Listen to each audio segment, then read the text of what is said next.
step on the floor. Feel the beat, let it glow. Everybody's here, let the good vibes show. Lead united, marching proud and strong. Dancing till the morning, all night long. Oh, we're marching on together, yeah. Good vibes rising, feel it everywhere. Last prediction, STACEY, really just better army crew. We're the best, oh yeah.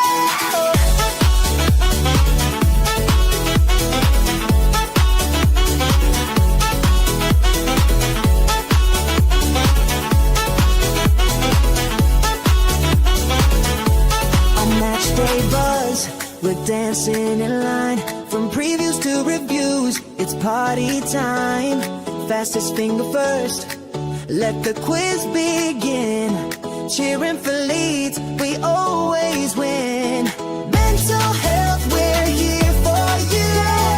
Laughs and smiles will pull you through. Light it up, let the music play. Spanner Army dancing all the way.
Good evening, everybody. Welcome into JSY Talks Crime.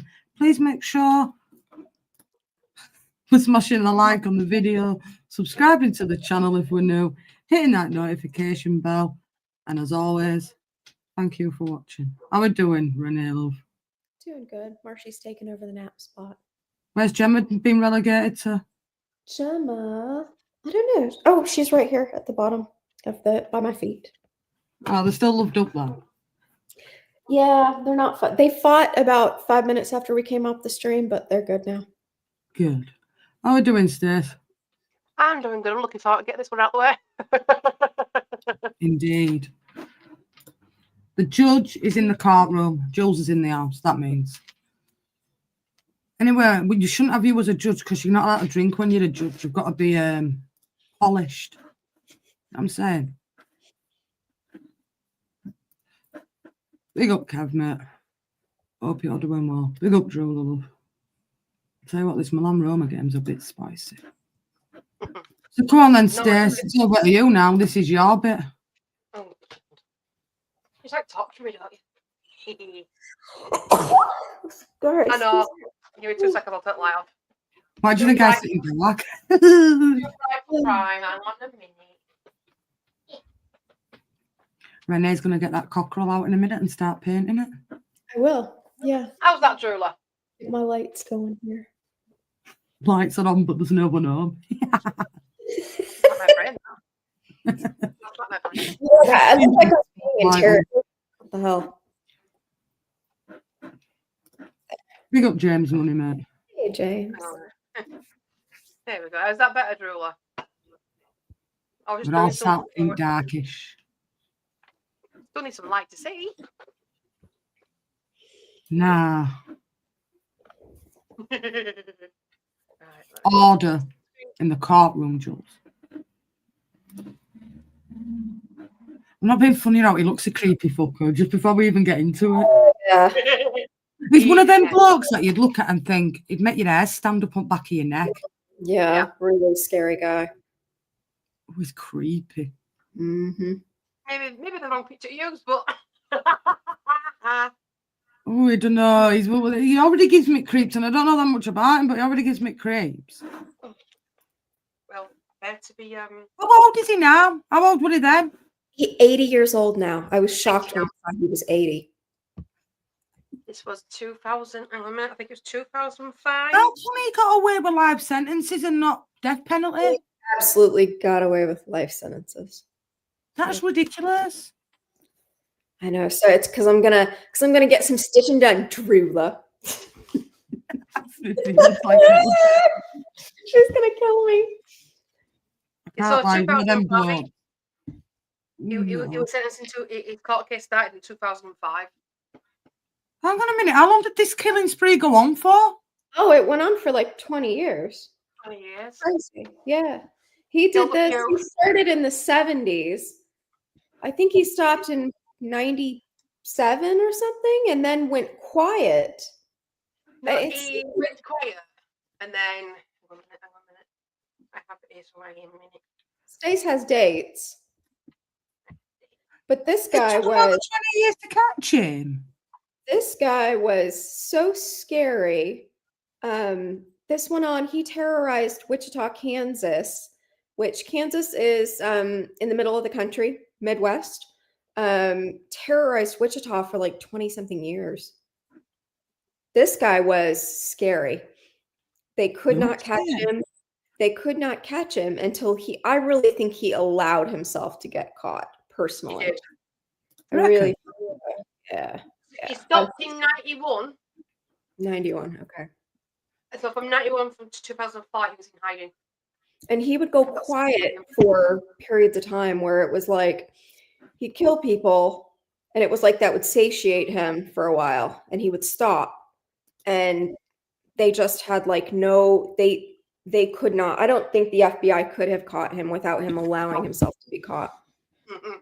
That's my personal belief. A lot of people say, no, that's not true. But I mean, they had nothing. They had nothing again. They had nothing. He was not a suspect at all. Mm-mm. Canal Jules, will you give us a minute to first page? No, I don't think he killed John Bonet. No. All right. Okay, Stace, you're on. You're on. Let's go. Let's Just go. having more to freaking chat. So I got introduction to Dennis. Dennis Rader, who took 10 innocent lives in the area of Wichita, Kansas, as the BTK killer for bind, torture, kill, seemingly had his twisted modus operandi figured out to a T. A family man, government worker, and a church leader by day, Rader was smart enough to blend into his community and avoid detection for the string of victim stalking and killings that fulfilled his sexual desires. And while he relished the headlines that announced his grotesque acts and the taunting messages he relayed to the media, he also controlled his impulses enough to suddenly stop the killings and disappear before authorities could get too close to his trail. Yet it was his insatiable lust for attention that ultimately proved to be his Achilles heel. BTK re-emerged years later to remind police that he remained at large, but got too careless with his cat and mouse games, providing investigators with an opening to crack the once unsolvable case. I don't know you can get a sexual desire out of stalking and killing somebody. I can't lie. Oh, and this and was he stalked. he killed like little girls. This guy was. I reckon he killed more than 10, though. I think he killed more than they were able to tie to him. I think. Yeah. So a bit of his early life. We'll do a bit of background. Evening, Vinders. Hi, Vinders. Dennis Rader was born on March 9th, 1945 in Kansas, and the firstborn of 4 boys. As a child, he appeared normal and known to blend in with the crowd. He attended Riverview Elementary School, where he was an average student with withdrawn tendencies. In school, many said that Rader was lacking a sense of humor. He graduated from Wichita High School in 1963. In 1965, he entered Kansas Wesleyan College in Salina. During that time, Rader started breaking and entering into homes, stealing and getting away with it. So that's where it all started, basically. Salina. It's Salina, Kansas. Sorry. Salina. It makes No, that's fine. sense. That's fine. You got Salina. Thank you. Yeah. Is that high school still going, Renee? Yep. Yeah. Yeah. From 1966 to 1970, he served in the U.S. Air Force. He was stationed in Okinawa for 6 months, and in 1968 was then stationed in Takawa Air Base near Tokyo. Rader had stated that in later years he was also stationed in Korea, Greece, and Turkey. So God knows he could do anything. It was in those years that he started having sexual relations with local prostitutes and stalking others in the community. In a journal, he wrote how he was able to successfully break into the base library, steal a book without getting caught. Although privately he was starting to become involved in criminal acts, to the public he was receiving awards for good conduct and ribbons in the national defence area. And that's a bit weird, isn't it? Breaking into libraries to knit books. I think he needed for the thrill to prove he could do it. Well, that don't give me a thrill, but getting into some manky old library and nicking dusty books, Rennie. I don't know about you. Now, robbing a bank and getting £1 million, it's a bit different. This guy was wired up all right. You know what I mean? Is that what he used to look like? Yeah. Yes. Oh my God, looking there, though. What it to be fair? Yeah, I've dotted a few around. On May 22nd, 1971, Dennis Rader and Paula Dietz were married. They soon settled in Park City, not far from their hometown in North Wichita. They would eventually go on to have 2 children while Rader was working with Cessna, a small aircraft manufacturer. He started attending the Butler County Community College in El Dorado. In 1973, he earned an associate's degree in electronics. So he wasn't stupid. He was quite smart. That's probably why he got away with it for so long. Exactly. I think a lot of when they do those studies, like the FBI looks into serial killers, normally you're looking at somebody with above average intelligence. That's how they're able to get away with a string of these crimes, you know? By the end of the same year, he began studying at Wichita State University to earn his degree. He was a poor student and could not spell very well, leading others to believe that he had a learning disability because of his bad grammar. In late 1973, during the oil embargo crises, his job at Cessna was quickly plummeting, leaving him unhappy and unemployed. This caused his violent fantasies to grow more vivid, leaving him with the question, what would it be like to kill someone? So that's a little introduction of this madman. I think you said to say madman. So the next couple of slides are going to be of his victims. There's going to be no grotesque photos. I can assure you, I have kept it clean. You can find some. I've just seen 1 or 2, Renee. Yeah, you can 1 or 2. And they were pretty horrific. Yeah, I'm like, nope. I thought I'd best not put that in there. No, so we but get to they the are out first there. victims when it loads over. It was the Otero family. So he killed 4 members of one family. What's that, mum and dad then, Renee, there? Mum and dad, daughter and son.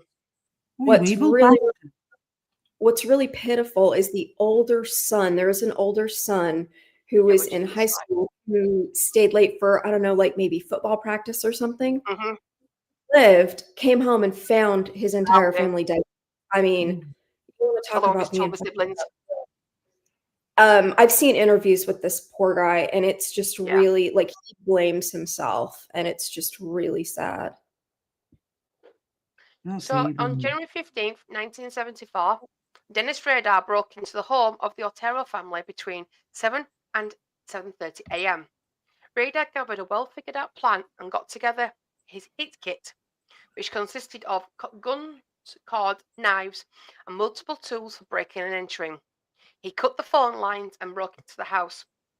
He was expecting to see the wife, Julie Otero, 35, and her 2 kids, Josephine, 11, and Joseph Jr., 9. But to his surprise, the husband, Joseph Otero, 38, was also home. Quickly, he took out a gun and told the family that he's a wanted criminal. He told them that he needed food, money, and a car. He forced the family into the bedroom where he tied their hands and feet together. He strangled Miss Otero until she passed out, assuming she was dead. He then moved on to Mr. Otero and put a plastic bag over his head and tied it with a cord. He also did the same to Joseph Jr. I'm about to apologise for what I'm about to say right now, guys. He then took the daughter Josephine to the basement and hung her by a pipe. In his What an evil confession, bastard.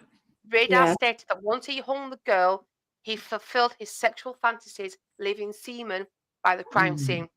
Rader tidied up the house, took some souvenirs like Mr. Otero's watch and radio, then went home. So matter of fact, that innit? And then he went home. Yeah, Yeah. he admitted that the little girl was what he was after. Yeah. All of that to get to that little girl. Oh, Yeah. no. Later that day, Charlie Otero, 15, was coming back home from school when he heard his brother Danny, 14, and sister Carmen, 13, yelling for him to come to the bedroom. Oh, I didn't realize he had 2 other siblings. Sorry, Yeah. guys. There was 5 kids altogether. They thought their parents were playing a practical joke on them, but soon they found out the horrendous truth that their family had been brutally murdered. Rader sent a letter to the television station Kake admitting that he was the one responsible for the Otero deaths.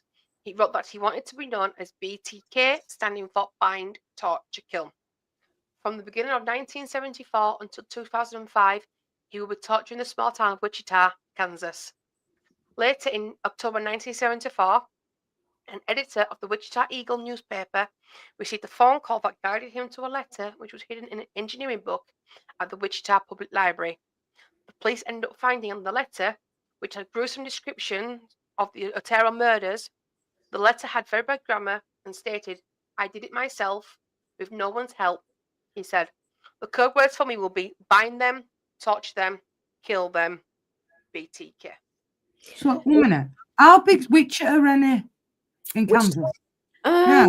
Let me look up and see how many people live in Wichita.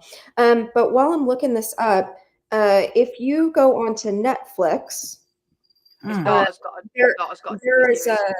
there's a series called Mindhunter, and it follows Dennis Rader. It kind of that runs through the entire show. It talks about different serial killers. It's the story of how they set up that behavioral sciences unit in the FBI, and it's excellent. David Fincher. It's really good.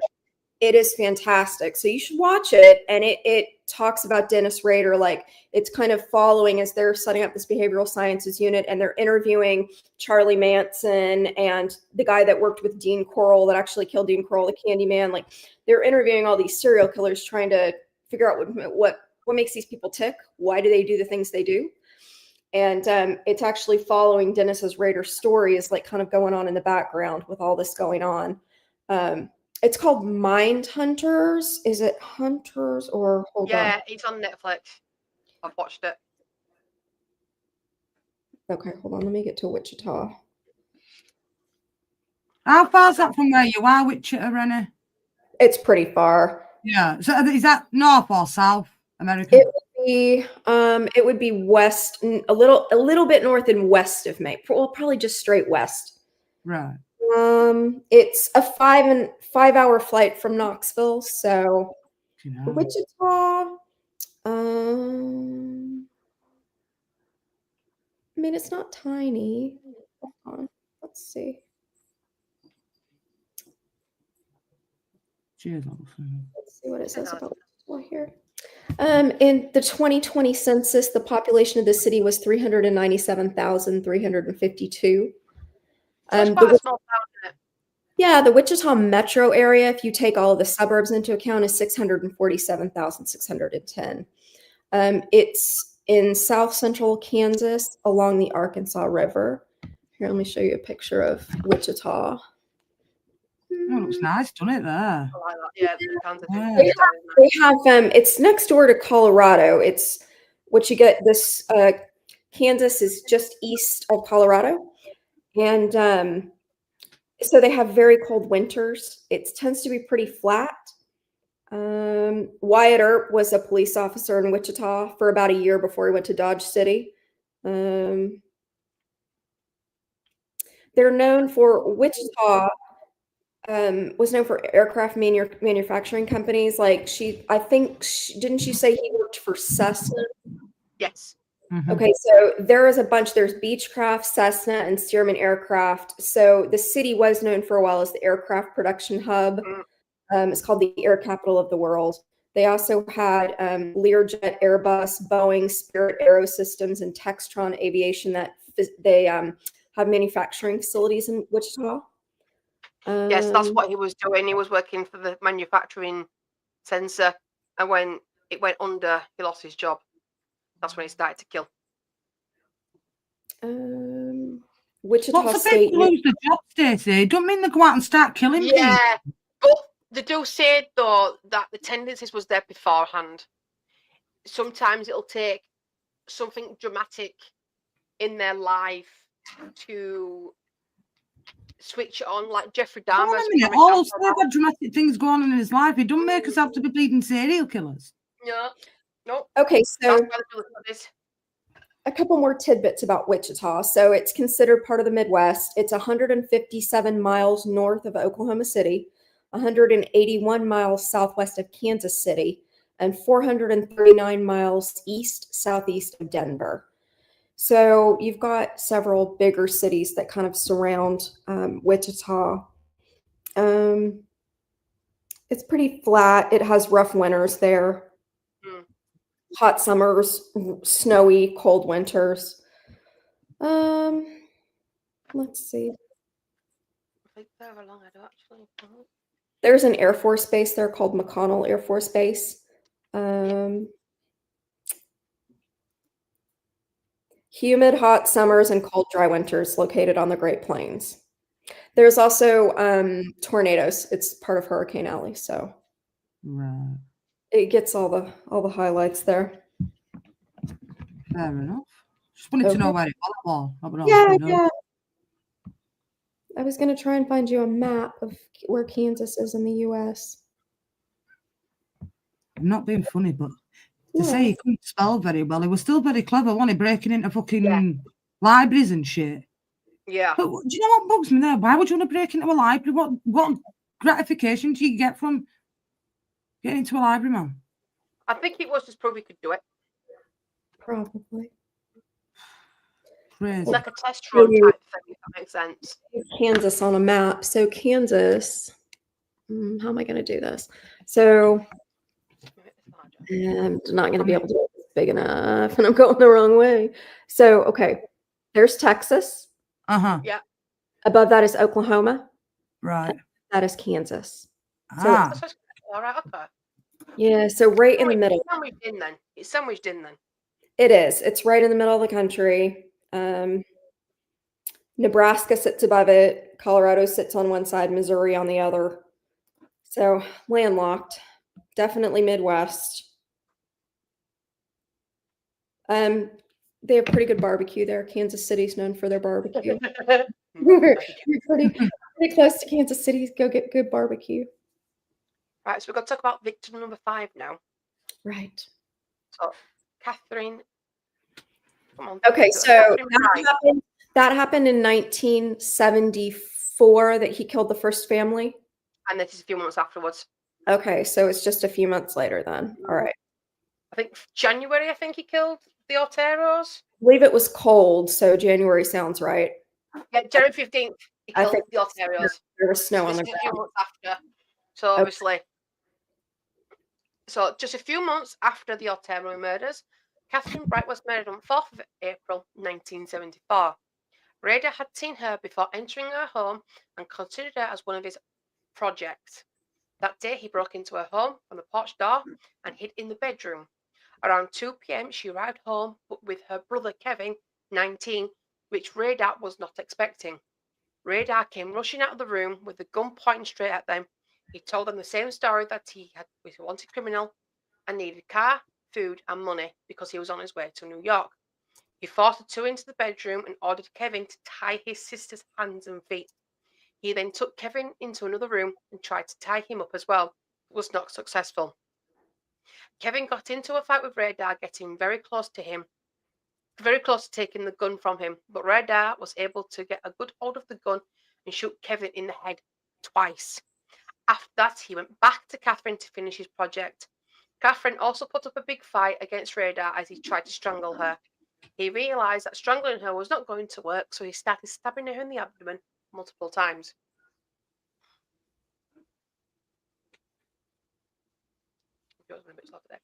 While that was happening, Kevin Bright was able to escape.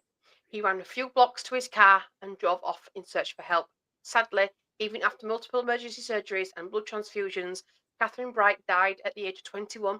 Her brother Kevin was in critical condition but did survive.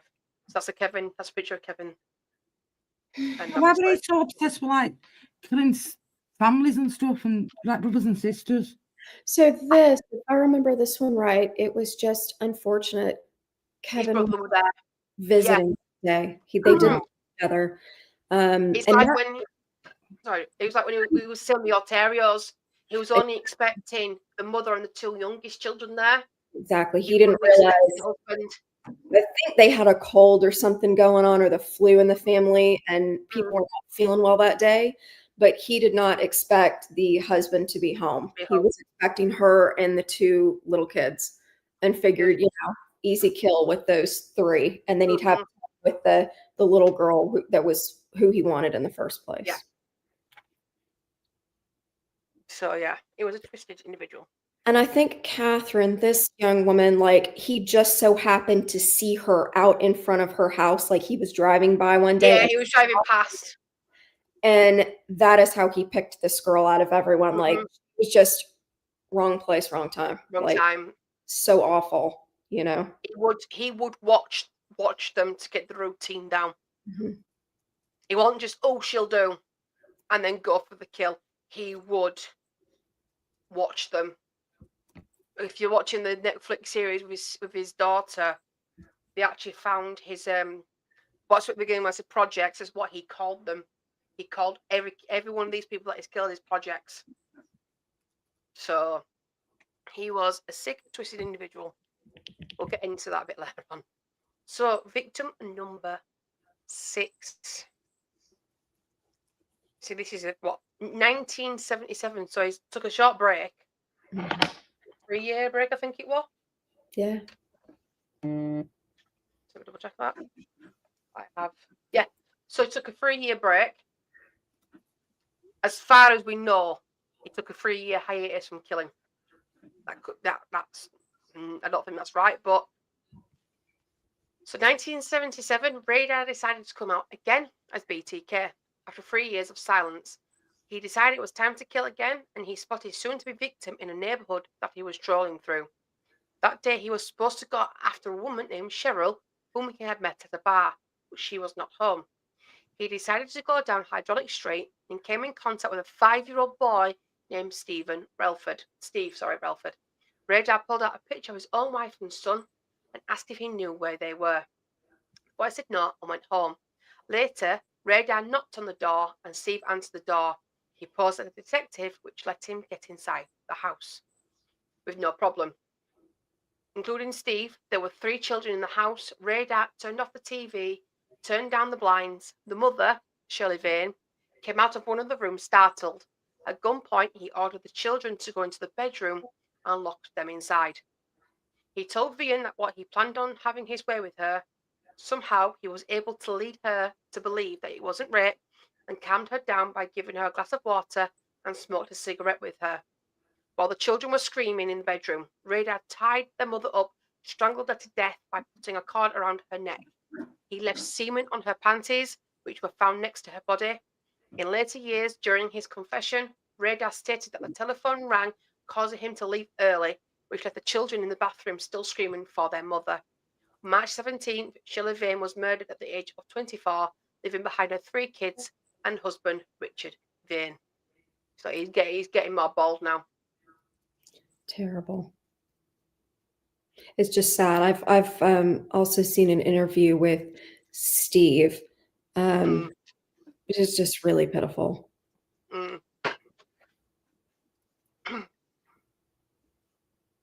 So next victim is Nancy Fox. He did rape them. He raped the 11-year-old. Yeah, I thought he actually raped Shirley, but maybe not. He starts to get off more, I think, on. He does rape her. It does rape her. Raper. Just remember. Sorry. Yeah, that's why I'm trying not to. Sorry, That's YouTube. my fault. I'm sorry. Right, if it says the R word, I'll say sexual assault. Yeah. Right. That's my bad. Okay. So, Nancy Fox, by December of 1977, Rader became obsessed with stalking 25-year-old Nancy Fox. On December the 8th, he cut the phone line and broke into a modest duplex from the back door. He waited in her home for her to get back from her job at a jewelry store. Since she lived alone, he had no trouble surprising her in the kitchen at gunpoint. He told her that he had a sexual issue, and that in order to get rid of that issue, he had to tie her up and sexually assault her. After being allowed to partly disrobe herself in the bathroom, he ordered her into the bedroom. He tied her up and undressed himself. He then started to strangle her. As he strangled her, he confessed to her who he really was and what he had done in the past. Her body was found later with semen on the nightgown that was next to her. No, that's proper grim. I have Hang on a to check. minute. Did he get married, this fucker? Did he have a wife of his own, Rennie? He had a He wife. did. He had 2 children. Daughter and son. Very sad. Yeah. Yeah. Did she know what was going on? No. Not until it was caught. No, and the children didn't either. And actually, his daughter, I think, is really a hero because she's done a lot of trying to work with like the FBI as they try to figure out like why serial killers, like what makes these people this way. She's allowed them to do a lot of genetic testing on her. She's done a lot of interviews. I think the son just can't do it, but the daughter has. And she's talked about like how she was raised, how did he behave, like it's been pretty fascinating, all the things that the daughter has allowed to be done. Yeah. She's actually done, I think it's BTK by his daughter, I think it's called, when she has said that what she's done is, but if I don't think I put it in there, I think they actually used her DNA sample from a smear test or a blood test she had done against the semen, and that's how they verified it was actually Dennis that was the one that was doing these. So they had the physical evidence as well, as long as his confessions, if I'm not mistaken. I watched that. So what did he do to her then? Masturbate all over her then, or assault her? No, he did sexually assault her, but didn't. Essay, yeah. Not clear No. if he did it inside and then cleaned himself up next to with the nightwear. Oh, that's He didn't use grim, man. protection. He didn't use protection. That's how bold he was.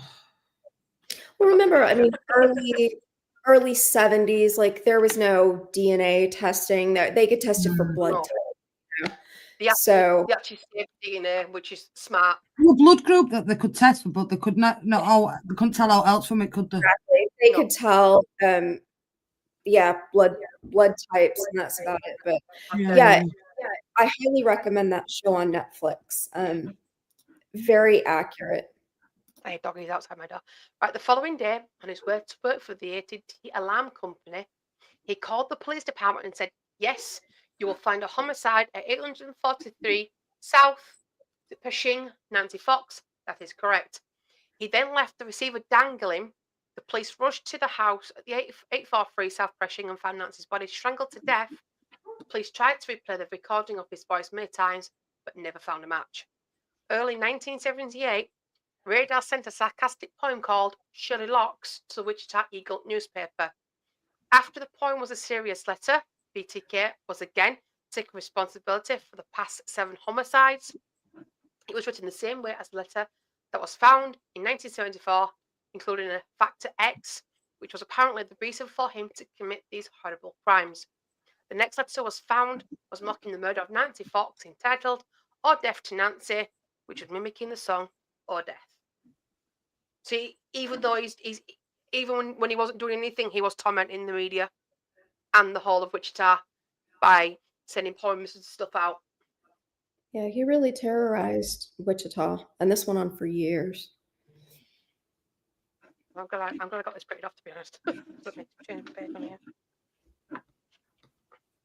No, that's sick, man. Scary. This one? Very. So it took another. And it talks about on that Mindhunter, you'll see that he's working for ADT. So ADT is like a home security company. Yeah, we had that in England, though. Yeah, so he was using his job with this company to get into people's homes. Houses. He was able to case places. Because they trusted him. They thought, oh, he's here to keep my home safe by sorting the alarm system. So that's how he managed to get into these people's homes. If he didn't do a surprise attack like he's done with some. So we have another hiatus. So 1985. Here we go. By 1985, it had been many years since his last murder. He was involved in his church, and once his son became old enough, Rader became a Boy Scout leader. Rader had 2 kids, Brian and Kerry. In 1985, Rader was 40 years old and planning on killing again. His next victim was a 54-year-old Maureen Hedge. She was a widow and described as kind and gentle woman. Hedge and Rader lived on the same block for over 30 years in Park City. On April 27, 1985, Rader was in the middle of a Boy Scout meeting and he stated that he had a headache and needed to leave to get medicine. He left and walked to his car that was near a bowling alley. He went inside, bought a beer. He swished the beer in his mouth and spat it out, purposely spilling some on his clothing, giving onlookers the illusion that he had been drinking. He called a cab, pretending to be drunk, and told the driver to take him to Park City. Come on, there we go. Once he got to Hedge's home, he saw her car and assumed she was home. He cut the phone line like usual and quietly opened the back door to sneak in. He realised no one was home and waited in her bedroom until he saw a car pull into the driveway. Maureen, Hedge, and another man walked into the house. Rader waited in the bedroom closet until 1 a.m. so that the man was gone and Maureen had gone to sleep.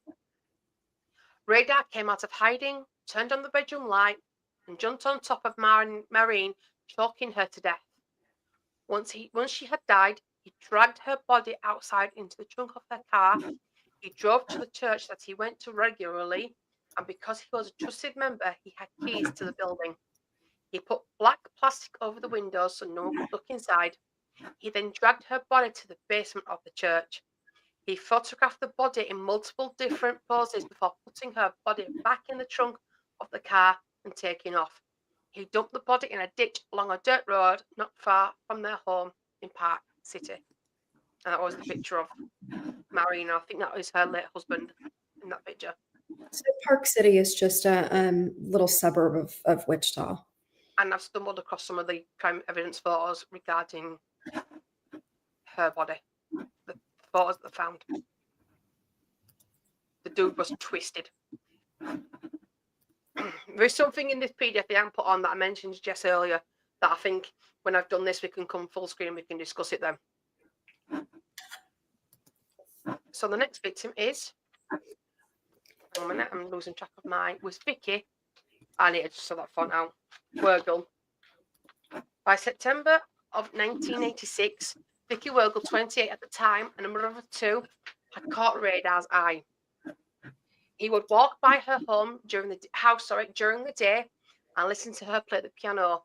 He thought this murder out carefully, calling it his PG project. By 10 a.m. on September 16, Radar dressed up as a telephone repairman and knocked on Wergel's door. She let him into her home thinking that he was going to fix the phone line. He cut the line and told her that he was going to tie her up. At gunpoint, he forced her into the bedroom and tried to tie her up, but she gave him a fight, causing cuts and scratches on Radar. He got a rope and stopped her fighting by choking her to death. After he took photos of the body in different positions, then left, stealing her car. Soon after, Bill Wergel, the husband, said that he saw his own car going the opposite direction of the house, but could not identify the driver. When he arrived home, he saw his 2-year-old son by himself in the living room. He searched the house for his wife and soon found her on the floor behind the bed in the bedroom. Vicky was rushed to the hospital but was pronounced dead after a few hours. As this was happening, Radar was disposing of evidence and parked Wergel's car just a few blocks away from the home. He went to his own home, changed his clothes, and once again got away with murder. See, he's getting more bald now. I think this is his last. Is this his last one? Did he not do Alternate Sun in that one then? No. Mm-mm. Oh, No. God. I'm just gonna let you discuss a minute because I can only dog outside the door. That's crazy, Renee.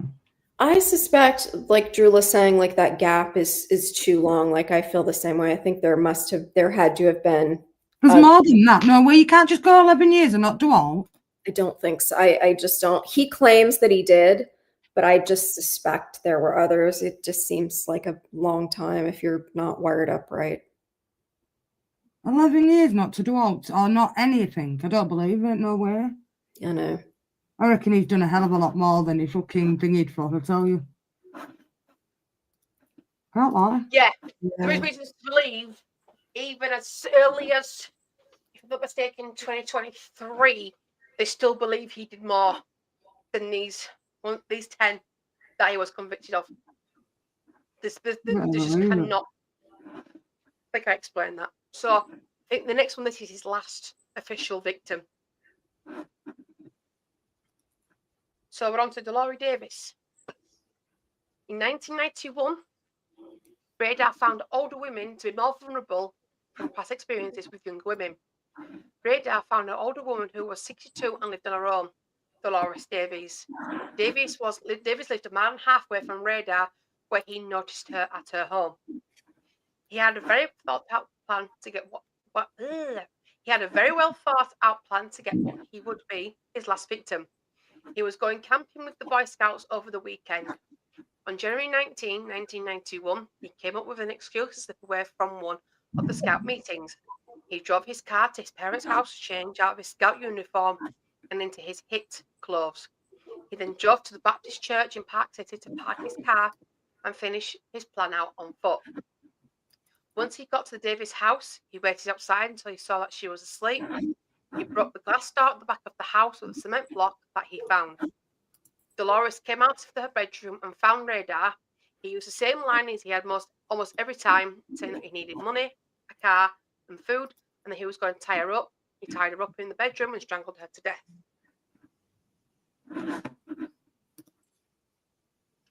Why did he always say that? Well, he wanted a car, food, and money. To keep people calm, to keep these women calm by thinking that they were going to live through it. Yeah, right. He needed them to be compliant. He did not like it. What Stacey said on that last slide, she talked about how he started looking for older women because younger women were fighting him. And I think that actually really scared him. I think he was a pansy.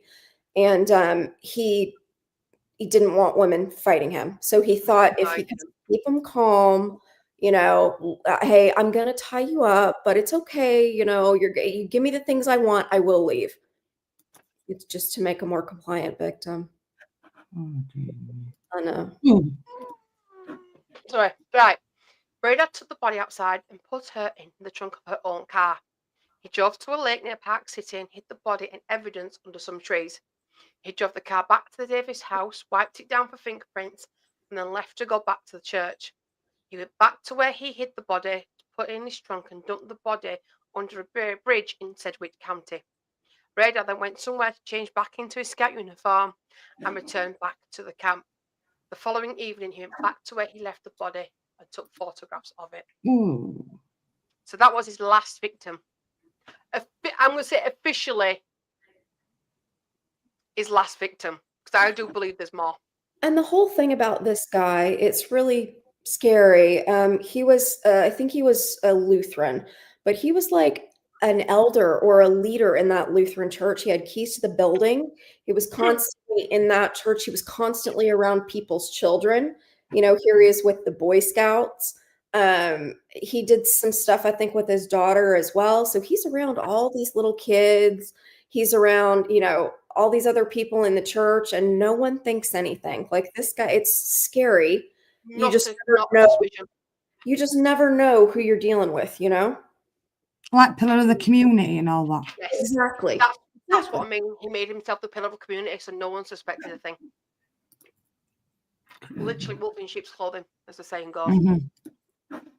So right, we're getting to the part where we're catching him now. From 1991 to 2004, BTK stayed hiding. No one heard from him for over 10 years. But on the 30th anniversary of the Ontario murder, the Wichita Eagle newspaper ran an article about the crime and BTK. A book by Robert Beatty came out about the nightmare that haunted Wichita, Kansas, aka BTK. This book and article angered Rader because he thought they were trying to sell his own story. March 17, 2004, Rader mailed a letter to Wichita Eagle from an undercover name, Bill Thomas Kilman. BTK. So he still got BTK input and used an undercover name, but still had the BTK. Still smart. The envelope had 3 photocopy pictures of the ones he took of Vicky Weigel and her driving license, then signed it with the same signature that he'd used in previous letters. The letters were sent to the FBI, and the investigation BTK started again. Hitting the media and the internet, Rader sent another letter on May the 5th, 2004 to KKTV. It was a word puzzle that contained a deeper meaning with letters and numbers. Next, on June 9, 2004, he left a package taped to a sign in the middle of the city, which had a gruesome description of the Ontario murders and a sketch of a dead body hanging by a rope. I remember when he was mailing these things into the Wichita Eagle and KAKE TV, because it was national news for days and days. Yeah. It was on the nightly news. Very scary, because you knew that there was an active serial killer that they could not catch. I mean, it terrified the whole country. His ego got the better of him. And they released some of the photos. Yeah, they released some of the photos that, like on the national news. Very, very scary. Yeah. He titled the sketch, "The Sexual Thrill Is My Bill." On June 17, 2004, there was another package labeled BTK that was found at the Wichita Public Library. In this letter, Rader explained that time was running out for him and he wanted to wait for the right time for his next hit. The 5th item dropped by Rader was on October 22nd, 2004, when it was found by a UPS driver. There was a collage of children with bindings drawn across their bodies and faces inside a manila envelope. It also contained an autobiography that listed false details about BTK. For example, the year he was born and the area that he lived in, to mislead the police officers. Just 8 days after Rader became president of the church council at the Christ Lutheran Church, as Renee had mentioned already, there was a special care box markings BTK and bomb in the back of a pickup truck. Inside the box was information of his projects that he watched and stalked along with even more misleading information. Also inside the box was a question asking if there was a floppy disk made, if it would be able to be traced back to the computer that he was used to make it. Later, the police replied and said no, which was a lie. So with regards to the floppy disk, he requested to put an article in ad in a newspaper. Mm-hmm. I think, was it Rex? I think they used. I can't remember, but I do remember that he was saying that he straight asked the in the box he was in the FBI, can you track a computer by the floppy disk? And they were like, no, of course not, but you can. They were lying, obviously. Yeah, when you find out where he was writing this shit from, it's just enough to make your head spin. Yeah, I think I mentioned it next one, actually.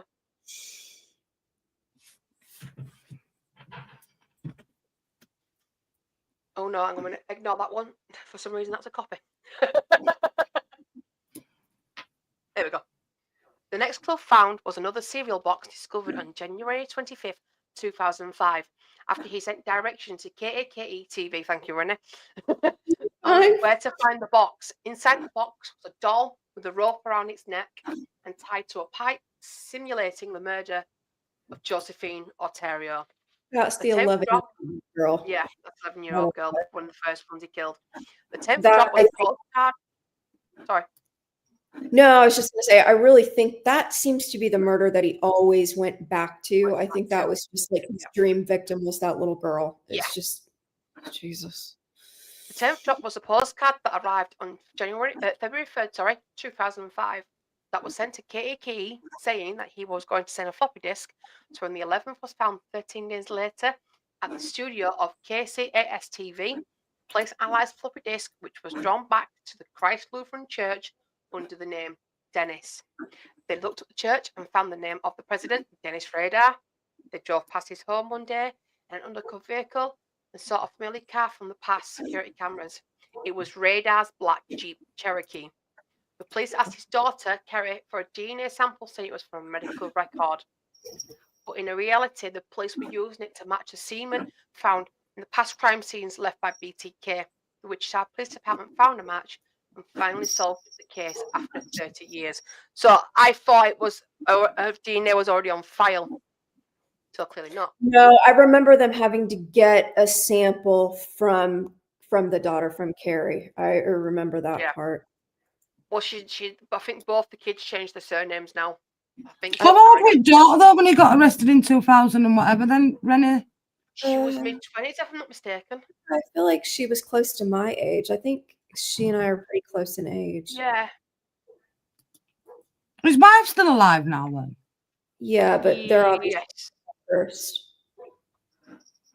So on February 25th, 2005, the WPD surrounded Radar's car after he ate lunch at work and led him to a waiting police car where he was handcuffed. So the next slide is. But think about this, guys. So this guy is so sick that he's going into that church building because he's got keys and he's typing up all this shit on the church computer. Mm-hmm. It just blows the mind, really. So I remember. Yeah. So I thought this might be a good thing to include, but not put it in with the rest of the slides. So the items that Dennis sent to Katie Key TV, the letter with his nickname signed at the end, which is the second photo, to the police, and one of the cereal boxes he left attached to a post with content shown. His plate on serial killer, which is the special care box. Also, the floppy disk that he sent that finally led to his arrest, mentioned in the previous slide. So these photos are actually physical. The photos that have been what were produced in court. So obviously, what chuckled with the most is he was so fixated on that BTK thing that even his anonymous name was, the name that he used was Bill Thomas Kilman. He just could not get, because like I was saying, most papers in UK and America, they name their serial killers. He named himself. That's how egotist for me. That was egotistical for me. How much of an ego he had. I want to be called this. And most likely mess around with my freaking life. So now we're going to get onto the court case. I think it's, and then we're almost done, guys. I do apologise. Kind of deep diving on this one. Well, I keep stopping. Yeah.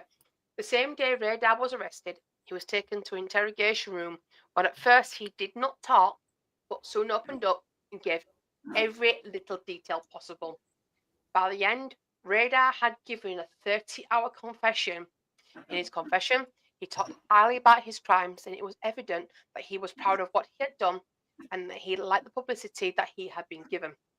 The next day, Rader took his first mugshot and realised that the police were not on his side. On March 1st, the public was finally able to see a live video of BTK receiving the charges against him before he was found guilty. The court had a lot of evidence against Rader after they searched his home. They found his motherlode, which contained the original BTK letters, victim's driving license, photos that was taken, cutouts from newspaper articles, artwork that was found in a cabinet in his home office. Ugh. Radar's family and friends were devastated when they heard that Dennis was BTK. Many who knew him said they wouldn't have thought or suspected him to be capable of committing those actions that he was being accused of. His wife, Paula Dietz, did an emergency divorce not long after his arrest. You have to feel sorry for his wife and kids because they truly have no idea. And that's him in court, on one of the court appearances anyway. I remember being shocked when, like, this is the guy. This is the guy. I just remember, like, my brother and I were like, what the fuck? So Dennis Rader's court case started on July 27th in 2005. For all 10 victims, Rader confessed with much detail and no remorse, pleading guilty. I think that's why he didn't get the death sentence, because he pleaded guilty. He didn't plead That's guilty. bullshit. Death sentence. No, I agree with you, but Figured yeah. out that one. Yeah. Do you know where they were sentenced already with a death penalty in play in that country? It goes by state. Let me see. Yeah. I'm pretty sure Kansas has the death I'll penalty. continue while you're finding that out. Family members from each victim were able to speak, telling Rader the hatred they have for him and how they will never be able to see their loved ones again. After that, Rader was able to give a statement where he talked for 20 to 30 minutes on what was supposed to be an apology, but he merely talked about himself. Egotistical.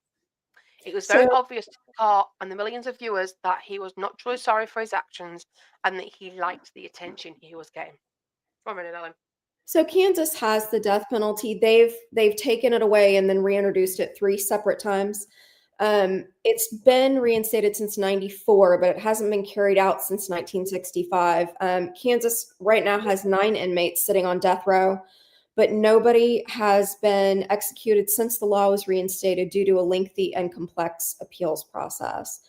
There are legal challenges to the death penalty going through the Kansas Supreme Court now. It has been upheld as legal under the state constitution.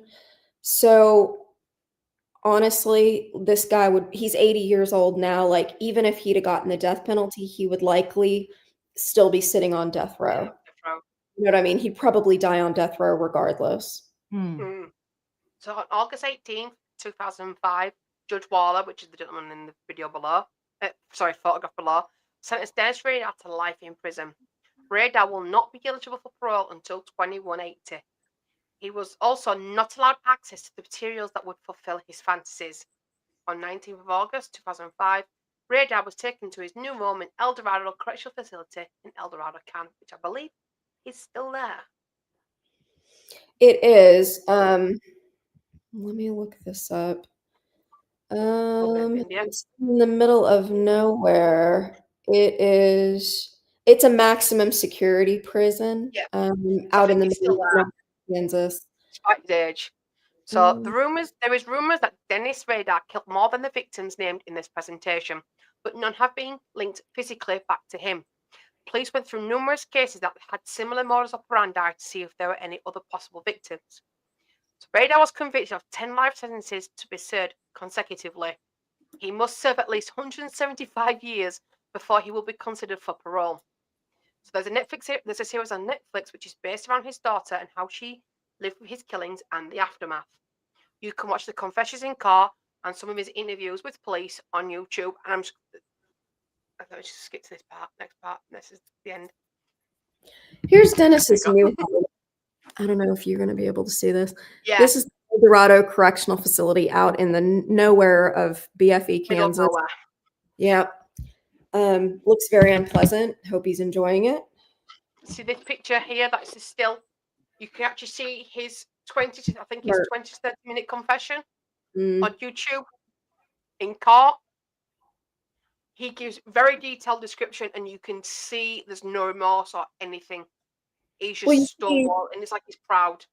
Yeah, well, he's smirking in that picture, and he would smirk a lot. I remember when he was in court and on trial, they would show clips of him, and you can see he's smirking. He was enjoying it because he was becoming famous. And I think all these serial killers, they want to be famous, you know? So you have to be caught famous. So I get rid of some of this stuff. So there is some things I didn't mention in the presentation, and I thought I'd discuss with the ladies. And now probably Renee has probably seen the photos I'm going to be referring to. There was when they raided his home and found his trophies and all his memorabilia, they actually found Polaroids of Rader dressed up, reenacting some of the victims' poses.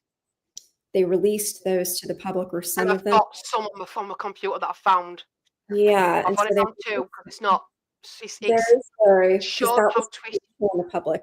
Yeah, when they were looking for him, they were like, "This is the guy we're looking for," and it was these horrible photos of like Polaroids he'd taken of himself. Yeah, because he had Polaroids of the victims. Hang on a minute, it's not letting me. The computer don't want to play ball now. We'll go over the side. He clearly he got a thrill specifically if he was reenacting some of the Polaroids that I've seen. Oh, that's good. So here's one. Here's one of the photos they've released. Look at it looking right. Bad, scary stuff. I'm not going to be showing any grotesque ones, guys. I'm just making you aware. So this is one of the photos that he actually had. So obviously the mask and some of his stuff that he actually had in his possession. I'm going to remove just in case something pops up that's not pleasant. They released that on like the national nightly news on like all the channels. Yeah. It was crazy, scary. It was right. It was. I've seen a few images where obviously some of it's blurred out, and I'm like, oh no. Here's another one. These are just what they found when they were going through evidence. Oh, stop sharing screen. Because he clearly had issues. I think they actually, and there's another one there. Look, I remember that one. Oh Lord! There's one where I don't know if I've just saw. There's one where he's actually gone physically into the woods and reenacted another hanging. I remember this photo. This one's famous from court. This was the mask, and I remember them holding it up, and I just thought, "Oh my God, this is the scariest thing! Holy crap!" I just see that picture now. And obviously we've seen the BTK, and then from what I've read, a few years after the fact, because they actually demolished his home, and there was a pathway still there. When they lifted the pathway up, they found more evidence. I think it was where the shed was, if I'm not mistaken. So the concrete slabs are still down from where the shed was. And when they removed the slabs from the shed base, there was more evidence underneath them. What, like more trophies and that? Yeah. There's another one. Like I said, I'm not going to show anything grotesque because it's not something. So here's another one. This is when I was talking about him being in the woods and reenacting it. So that's another image they found. Yeah, they showed that on national TV too, and we were like, "Oh my God!" He did that to himself. Yes, himself. He was autoerotic asphyxiation, where people start strangling themselves to get off. Like he was in that. He was doing that, and he was reenacting some of his murders. So I believe that image there is him reenacting the 11-year-old girl. Now this is Carrie. This is his daughter, and I think Carrie's a hero because Carrie never did anything wrong. She didn't ask to be born to that man, but she's done a lot for victims. She has personally apologized to the families of the victims. Like, she doesn't owe anyone an apology. She's done nothing wrong. No, she doesn't. But I think Carrie's a hero. And thanks to her, they do believe he's done more. There's no way he took her 11-year break off. I'm not listening to it. Okay. And no one believes that. I know that the Wichita police don't believe it. The FBI don't behavioral believe it. We just cannot find anything to pin on him. I think that he likely thinks this is funny. Like, it's his last game and it's his last kind of power grab, you know? Yeah, I mean, this is sad. Like, here's Carrie on her wedding day before everybody knew, you know? It's looking at him, he doesn't even look out like that, does he? No, I think that's how he got away with it for so long. It's like a church go, what I mean? That's when it goes to church and shit like that. So I just found an article from There's no way he took an 11-year break. I'm not having none of it. No ways. No. It's all personal writings from Dennis Rader, the self-proclaimed BTK serial killer, have led local Oklahoma law enforcement to believe he is the prime suspect in the missing persons case in 1976. They found drawings of young children, or what look like young children anyway, as in pencil drawings by him. But he never did out to his own kids then, or wife. Were he ever aggressive to them? No. Both of those kids have come forward. You know, the son doesn't speak publicly, but he has spoken to the FBI, like the behavioral sciences unit, like at length. Both kids have. And both of those kids have said, like, when they were children, he was fine. And there was nothing. He was a good dad. He was emotionally responsive. Like, he acted normal. They had no kind of clue what they were living with. So you can imagine how No, much that messed them up. And his there were wife, no red flags. There they was no had, red flags at all. Yeah. Loving husband to wife then, yeah? No issues with wife at all? Nope. no, not that she ever He said. was, I mean, from the outside looking in, he was a model partner, model father. No red flags whatsoever. He was a pillar of the community, helped whenever he could. So when it came out that he was BTK, when people said, oh, they were shocked, literally, they had no clue whatsoever that he was BTK. He did not give no warning signs, no red flags, no nothing.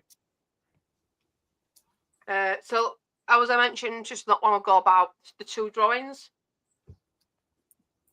this is pretty recent, about the last year or 2, so this is from 2023. Going on the fact that we said about he's clearly killed more, because there's no way he's took hiatus for so long and not done anything. Oh, What did he do in them 11 years then that he won't? So what did he go do then? Were he working then or what? There's no way, Rennie. He's took an 11-year break. raising kids, being a father and a husband, and just a working guy for ADT, the alarm company system. But doing the Boy Scout. Nobody thinks that he was able to go 11 years without doing anything else. It's just a problem. It's like Ted Bundy. Yeah. Bundy was sitting on death row down in Florida. He had been caught for several of the murders that he had done, but he was like dragging it out, and they know, like, they finally just put him to death because he was getting stays of execution to like give families closure. Like, there were so many more murders that he had done, but the FBI and all couldn't link him.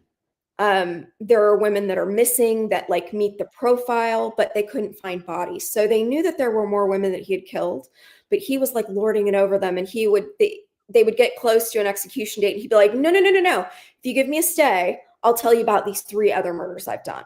Right. Yeah. And he did this 3 or 4 times. Finally, in the state of Florida was like, you know what? No more. And it's sad for families, but he was like playing the system. And I have a feeling Rader has killed more people than he admits to. But I think for him, it's like his last power play. You know what I mean? Like, he's just holding on to that. There's other dead women that he hasn't told people about. I know, like, Kansas police, Wichita police suspect that he's done others, but they can't tie him to them. He did the killings during work hours, or when he went to the scouts. He literally, I think his home office, where they found the photographs and stuff in his home office, was a lock and key. I think there's a part of Mindhunter, and I suspect that it's correct because David Fincher, the guy that made that series on Netflix, like, he's really into getting things right. He does a lot of research. Yeah. And there is a part of Mindhunter where the wife comes home and walks in on him, kind of, he's dressed up in women's lingerie and he's strangling himself for the thrill of it. And his wife catches that and she runs out of the house. And I don't know if that ever actually did happen, but I kind of suspect that it did. So she may have thought there was something not quite right, but I don't know. She didn't suspect that he was BTK. No one did. So I'm just going to show, because when they were still talking, anyway. So this is from 2023. These are 2 drawings from Rader himself. The police believe that these are 2 of his victims, and they wanted people to, if they could get anything from these drawings of his. These are what he's actually drawn himself in prison then? That's what he's drawn himself. I believe that little girl on the right is the Otero girl. Can that be John Bonetti though? She had blonde hair, didn't she? Yeah, but I don't think it was him. I really don't, for a John Bonetti. No. But what makes him, after all that time, Renee, at 30-year anniversary, then start playing games with busies to get caught? Right? Did he want to get caught then, or what? Well, you can't be famous if you're not caught, right? True. I mean, I think that's part of the problem is he got upset. So what had happened was that local paper in Wichita on the 30th anniversary of that first killing, those Otero killings, had done a cold case story. Had done a cold case story on this crime, the family that was killed, and they were interviewing that oldest son, and I think they got some facts wrong. And put that story, and it pissed him off because it was like he wasn't getting full credit and he couldn't stand it.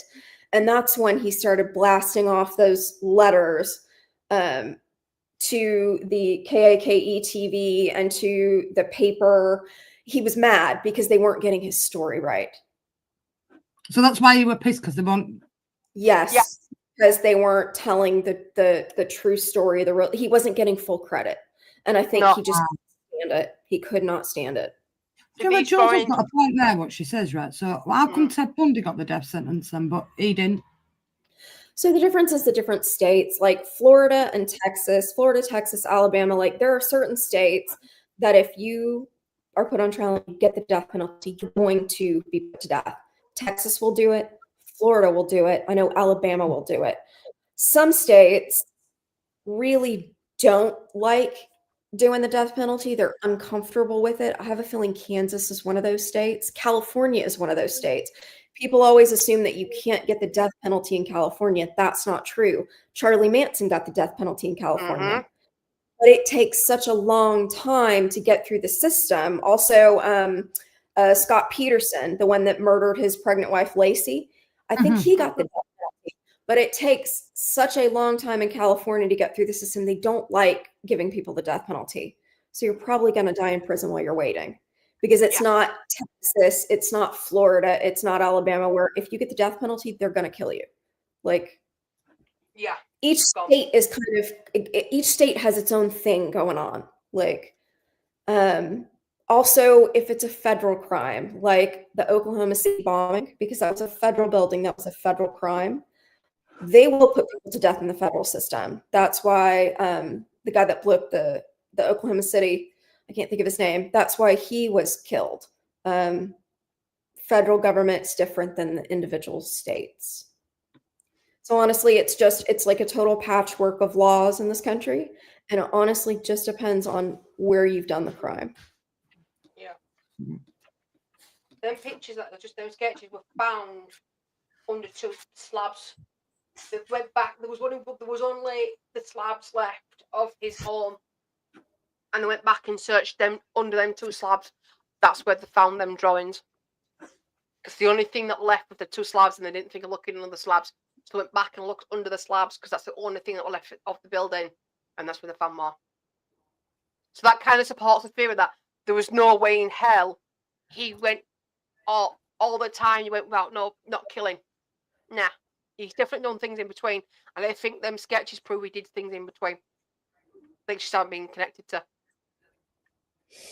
Not sure what you mean by that, Saneem. So it would come down to, it would be at the state level, or if it's a federal crime, it would be at the federal level.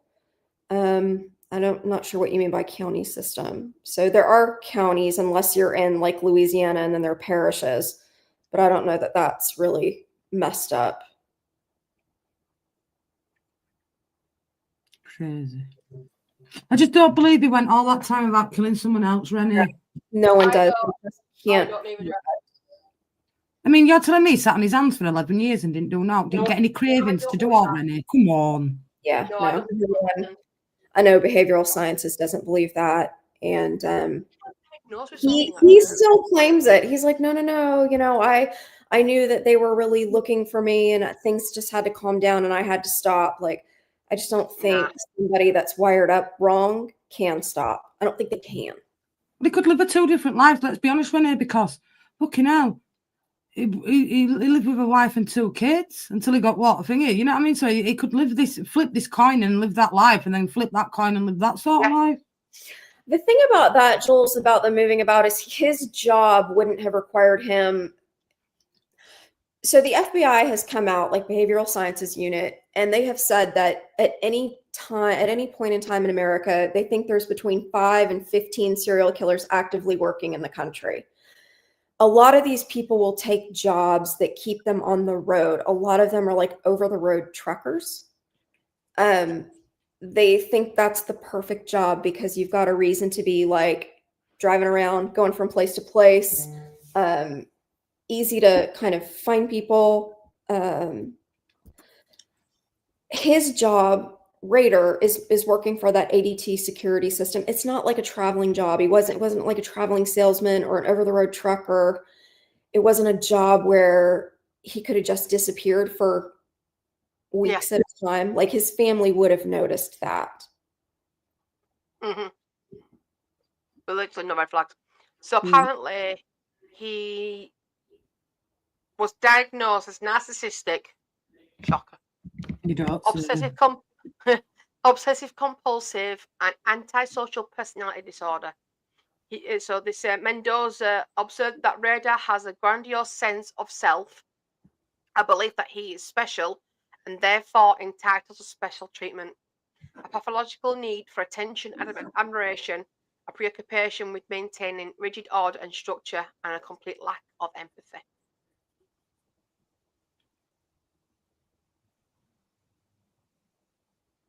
So yeah. No, I don't think so. Saneem, you can put a camera on a tripod and set a timer on it. Self timer. That must be hard to do though, that Renee, like self-take them pictures though, because I find it hard to take a selfie of my fucking self, never mind swinging from a tree in a fucking dress. Well, but remember, you can put a camera on a tripod and set it to just take pictures. Well, you see, I'm not educated enough to do all like that. Yeah. Well, but remember, those older cameras, you could run them like that. So yeah, you could. Yeah, right. Yeah. Multiple shots might have been taken, and he's kept the ones that got the desired effect, rather than keeping the whole lot. Because if a family friend or friend had taken it, it would have raised red flags, and he kept it all to himself because he loved it that he was getting the attention, but still managed to get away with it. Scary. Yeah, but if he went all through all that trouble to get away with it, what then wanted him to get caught right end? I don't get it. No, you want to be noticed. He didn't want to get caught. His ego got the better of him. You can't be famous if you don't get caught. But why wait all that time to then get caught? I don't know. I really think, I don't know that he set out to get himself caught, but I really do think he just couldn't stand it when when that local newspaper and the TV station were doing the 30th anniversary stories and started getting stuff wrong. I think that just really torqued him. Like, you're telling my story, you're effing it up. Like, I think that's what set him off.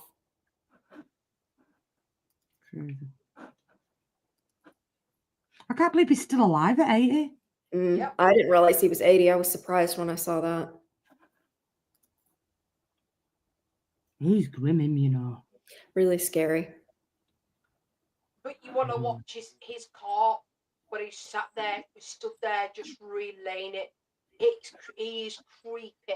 See if I can find it, Jeff. He didn't even show any emotion, does he? No. Is that in a job interview? Smirking. Yeah, smirking. Did that smirking thing in court, which really, you can imagine, like the families of the victims, that absolutely torqued them, sitting there and watching him being really smug and smirk like that. Really painful. Let me find it. Right, I've worked out I can share audio now. So I'm gonna bring up the court pit. I won't play the whole lot. Let me large screen it. So this is him doing the confessions in court. I need to find out more information. On that particular day, the 15th day of January, 1974, can you tell me where you went to kill Mr. Joseph Otero? I think it's 1834, Edgemore. All right. Can you tell me approximately what time of day you went there? Somewhere between 7 and 7:30. This particular location, did you know these people? No, that's no, that was part of my I guess what you call fantasy. These people were selected. All right, so you That's his lawyer. Okay. you were engaged in some kind of It's a fantasy highlight, during this yeah. period of time? Yes, sir. All right. Now, when you use the term fantasy, is this something you were doing for your personal pleasure? Sexual fantasy, sir. I see. So you went to this residence, and what occurred then? Well, I had did some thinking on what I was going to do to either Mrs. Otero or Josephine, and basically broke into the house, or didn't break into the house, but when they came out of the house, I came in and confronted the family, and then we went from there. He's got audible Had eyes. you planned this beforehand? To some degree, yes. After I got in the house, I lost control of it, but it was, you know, in the back of my mind, I had some ideas what I was going to do, but I basically panicked that first day. So Beforehand, did you know who was there in the house? I thought Mrs. Otero and the two kids, the two younger kids, were in the house. I didn't realize Mr. Otero was going to be there. All right. How did you get into the house, Mr. Rader? I came through the back door, cut the phone lines, waited at the back door, had reservations about even going or just walking away, but pretty soon the door opened and I was in. All right. So the door opened. Was it open for you, or did something? I think one of the kids, I think the junior, or not junior, yes, the younger, Joseph, opened the door. He probably let the dog out because the dog was in the house at that time. All right. When you went into the house, what happened then? Well, I confronted the family, pulled a pistol, confronted Mr. Otero, and asked him to, you know, that I was there to, basically, I was wanted to get the car. I was hungry, food, I was wanted, and asked him to lie down in the living Too room. matter of fact for me, And, this. at No that time, I emotional. realized that wouldn't be a really good idea, so I finally Literally, he obviously he relished Sorry, on so much. You can see he's just very cold. He's just telling you facts. This is not keeping him up late at It's night. like He's telling the doesn't- story. It's like saying, "Oh, been out to the shop today." Yeah. It's just like an everyday event. It's like it's normal. He Yeah. was called everything. That's why he got, because he knew there was no way he could plead not guilty. Factly, there was no way he could plead not guilty. So obviously He's in an the evil court, bastard. and there's families as well of all the victims. The family of the victims was in that court, and they had to hear all this as well. And he could tell he's taking He'll great have been pleasure. enjoying that, you know, Oh yeah, he was. reliving that on there. Get forward a bit. stalking and scrolling. You go through the trolling stage and then a stalking stage. She was in the stalking stage when this happened. All right, sir. So you identified Catherine Bright as a potential victim. Yes, sir. What did you do here in Sedgwick County then? Pardon? What did you do then here in Sedgwick County? On this particular day, Yes. I broke into the house and waited for her to come home. How did you break into the house? Through the back door on the east side. All right, and you waited for her to come home. Where Yes, did sir. you wait? In the house there, probably close to the bedroom. I walked through the house and kind of figured out where I'd be if they came through. All right. What happened then? She and Kevin Bright came in. I wasn't expecting him to be there. And come find out, I guess they were related. That time I approached him and told him I was wanted in California, needed some car. Basically the same thing that I told the Oteros. Kind of ease him, make him feel better. And proceeded to, I think I had him tie her up first. And then I tied him up, or vice versa. I don't remember right now at that Now, time. let me ask, you indicated you had some items to tie these people with. Did you bring these items, both the Oteros, into this location? The Oteros I did. I'm not really sure on the Brights. I was smacked him. There was some, when I was working with the police, there was some controversy on that. Probably more likely I did, but if I had brought my stuff and used my stuff, Kevin would probably be dead today. I'm not bragging on that. It's just a matter of fact. It's the bonds I've tied him up with that he broke them. So, I'm not, remembering this and maybe back same way now, with same. I believe they took the death penalty off the table if he would cooperate and give them full details. Like if he would just be forthcoming, they would take the death penalty off the table. I think that's what happened and why he's speaking so candidly, because he knew he wasn't going to get the death penalty. I remembering that now, I do think that was part of it. If you cooperate, you can have life. Yeah, I've seen this full video, Drew, and he goes into detail, and it's the same tone all the way through. The random smirk every now and then. He just did not give a flying fuck. For him, Rogers, it was the actual killing that was the thrill for him. So he'll remember the thrill, the sexual thrill he would have got from the killings is what he remembers the most, rather than the before and after. Maybe he might remember the more of the after, but beforehand probably not. He will definitely remember the details of all the murders though, because he got sexual gratification out of them. They've been going back and reliving them. You know what I'm saying? Mm-hmm. Yeah. Taking the pictures, dressing up. I mean, it's really gross. It's weird, mate. Look, in my opinion, he should have had death penalty. Facts. Yeah. I know the same, Renee, but if I'd had my way, they'd got a gun to the back of head. I can't lie. I believe, but I do believe that is why they took the death penalty off. I get it. If you will fully cooperate, if you will admit, and answer candidly, that was the judge talking to him that you couldn't see. Judge Weller, yeah. Exactly. So I think that was the bargain and they'll do that fairly frequently with people. They'll say, we'll take the death penalty off the table if you cooperate. Yeah. And he remembered every detail. That's why when it comes to when you look on the documentaries and stuff, why there's so much detail, because he can kind of give the details. Like, that's how we knew that he initially wasn't realizing that the husband wasn't going to be home. The Otero, the dad, didn't realize he was going to be home. So obviously, the only meticulous planning he'd done when he saw the dad, that went out the window. But yeah, it's crazy. No remorse whatsoever. It's grim. It is the whole case. His whole confession is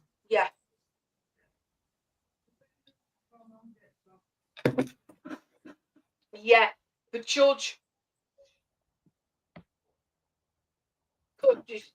I think I've top of my head. It's too soft, them defences and all that for me. He's too mad of fact. He just stood there telling a story. Yeah. Yeah. No emotion, no nothing. Yeah. I mean, these people are just not wired up right. No. Something is clearly wrong. Did he have a bad childhood growing up? No. I can't remember if he had like a head injury. They found a lot of them have had head injuries as kids, like bad head injuries, like fractured skulls and stuff. I don't know if he also had something like that. I don't remember. Do you know when I said it a couple of weeks ago? Like, I know our serial killers are bad in UK, right? But like in America, it's a whole new level. I can't even lie. Mm. It's like a whole new level of crime out there. It is. Everything's bigger in America, I guess.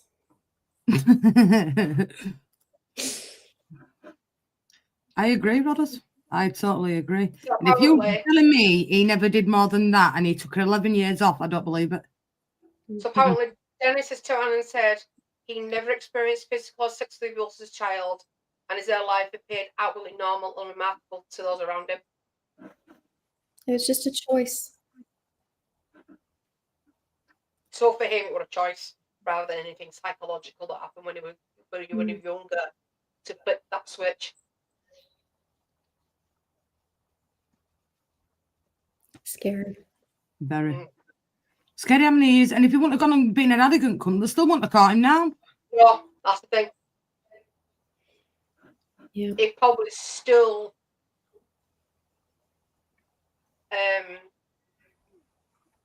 feel like in theory, I reckon if he hadn't been so arrogant and just let it be, he's still walking around right now.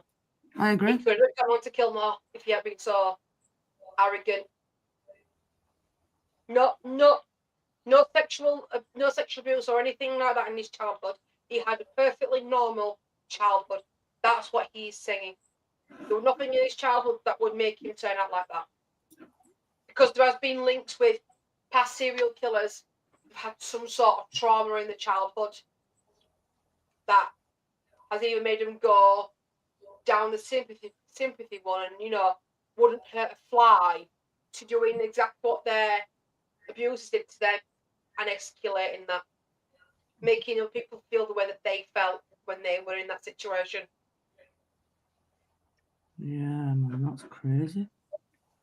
Just scary. It's scary that you just don't know who's walking around, you know? And the whole psychological side of things was down to Ted Bundy.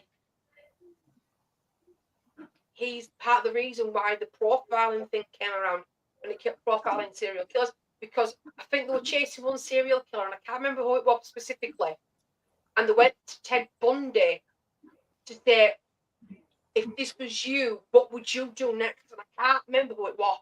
It might have been the Green Bay. It might have been the Green River Killer. I can't remember who it was.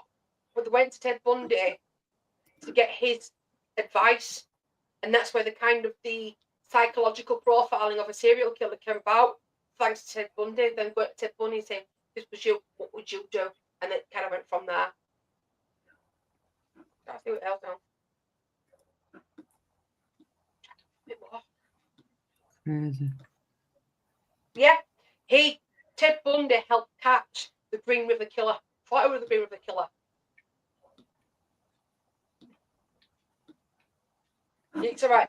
Ted Bundy helped in the hunt for the Green River Killer, but his involvement was complex and not generally helpful. He provided insights to detectives from prison, but his obviously most likely, his motives were like self-serving.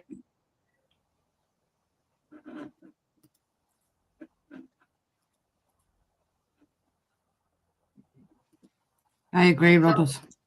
Sleep with a baseball bat on deep pillow. Yeah. But like Jess has said though, the serial killers in America, oof, it's either go big or go home. America's a very violent country, so. Agreed. We also have a huge interstate system, which allows people to move from state to state. Yeah. There's no communication, is there, between the police departments? Which why there is now. It used to be like when the Zodiac was killing people in California, all of the departments in California, those departments like weren't talking to each other. So you'd have a death in this county and then a death in this county and then a death over here. And like, because they weren't talking, they didn't know. Like they didn't know until journalists started kind of putting things together, but it's different now. There are different systems. The FBI has a good system that everybody can tap into and see what's going on. And the FBI is good about stepping in and helping when they're asked, like behavioral sciences unit, that sort of thing. So not like it used to be. They are all talking now. I suppose that's a blessing. It is. I think it allows people to be caught faster. Very true. Also, the internet will be interesting. The internet gets people caught faster. Of the What are you doing next? I don't know yet. So next week it's Lynn and Megan Russell, which is Michael Stone. If anybody don't know it, that's the bloke who killed them, hit them over the head with an hammer when they were walking the dog home from school. That's a good one. So I'm going to do that one next week. And then, get that one. But like you said, I'm more American than I am the British one. You might be better off including the Renee, and Renee help you out with some. Yeah. So I'm thinking of the Green River Killer, because that's quite a juicy one, you know, because he did quite a lot. Yeah, that went on. He was kind of same kind of lines of Rader. He got away with so long. Ted Bundy is the one that scares me the most of all the American. Ted Bundy's one I've got a deep dive in, because that one is so public anyway. But because he used to charm the he was the thing is, when you back before Ted Bundy became public as a serial killer, they had a perception of what serial killers look like. So when Ted Bundy came about, that perception went straight out the window because he was good looking. There's no denying that. He was a good looking bloke. He was well educated. And he was a charmer. That's how he managed to get away with killing so many people, because he charmed the pants off them. And he just... Another one that would be really good, Stace, is the Gainesville Ripper. That happened right before my family moved to Gainesville when my brother had just been born. My dad has his master's degree at the University of Florida. So that is what the movie Scream is based on, the Gainesville Ripper, which was terrifying. Say that again. The what? Sorry. Gainesville, Gaines, Ville Ripper. Right, I'll have a look. It's quite familiar to me, that one. I mean, Well, just Scream. That's the murders. That's the movie Scream is based on that. So really, really scary case. Don't bring her on. She'll bring a conspiracy into it. No. But see what I mean? Intellectual for mine. I don't think I could do the Ed Gein one, because I think people will probably be more grossed out about that one after I should. Pretty bad. All I've heard lately about Gein is that there's that Netflix, supposedly I'm this not movie. going to watch it. Apparently, from what I've read, there's been so many inconsistencies. I'm not going to watch it. They said it's not really about Ed Gein, so it's just made up stuff. But Ed Gein is what they based Texas Chainsaw Massacre on. Yeah, and Silence of the Lambs. And Psycho. Silence of the Lambs is actually based on the Monster of Florence. So that's another one on Netflix. There's an Italian, it's like a mini series on the Monster of Florence. It was pretty good. I mean, that was never solved. So they still don't know who did those murders. Rogers, just to tell you, when I first discovered that Ed Gein thing a couple of years ago, I deep dived into his case, and the masks, the gloves, the body, the nipple belt, and stuff like that. I found it all, and I was just like, whoa. But the thing is, he's not actually classed as a serial killer, though, is he? Because he only killed 2 people. He mass robbed graves. Only killed 2 people. Yes. Does it like it's no tomorrow? When you think of serial killers, it's more than 3. Then it has to be over a certain period of time, because Jack the Ripper is not technically a serial killer. He's a spree killer because it didn't go on long enough. No. So I've always thought that was interesting. I learned that in like a psychology class. For me, I class Jack the Ripper as a serial killer, not a spree killer. If you get really technical, he's a spree killer, not unless there is some stuff that has come out, I don't know, within the past 20 years or so, where they think that the guy who was doing it might have come to America and been killing people in Chicago. America. Yeah, I heard that. And they think maybe that was the guy. So who knows? John Wayne Gacy. Or if you want to do a woman, you could do Eileen Wuornos. She's about the only American female serial killer I can think of. Eileen, because they just did a document. I think in a documentary she dropped on Netflix. I've watched that. They just did a movie, didn't they? Charlize Theron. Was it like Monster? Monster. Yeah, she transformed herself. Yeah. She put on the weight and looked like her as well, which is like Dennis Nielsen. If I were you, I would pick the Gainesville Ripper. That's one of the scariest cases. Yeah, I love looking on them. This one of the scariest cases I've ever seen. The Jeffrey Dahmer Jeffrey Dahmer one on Netflix. He looks like him. He does. You know what I mean?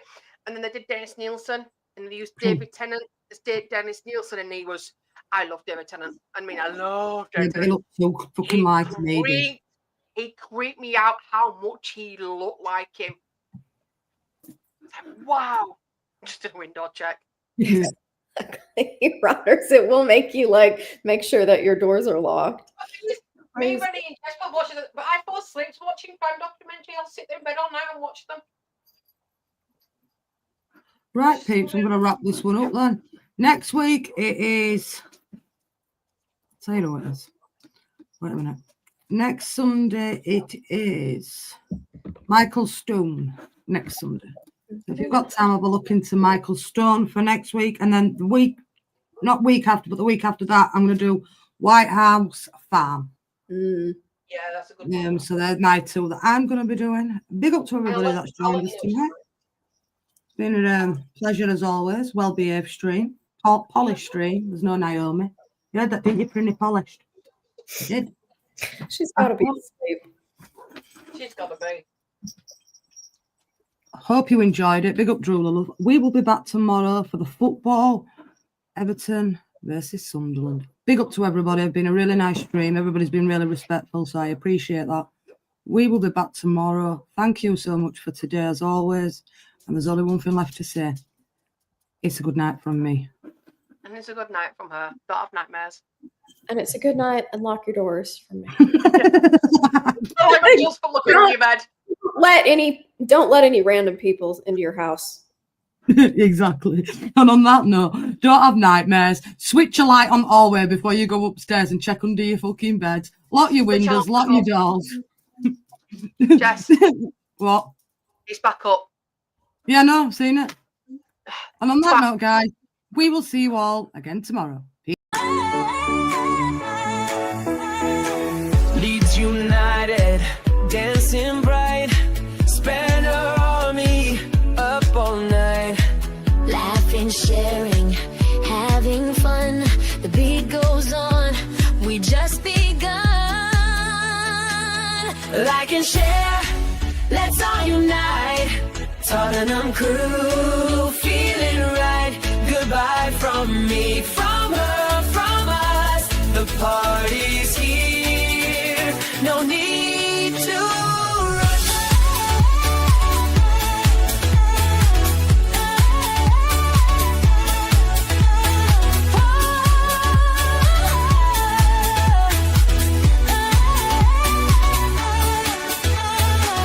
Army strong, the baseline drops.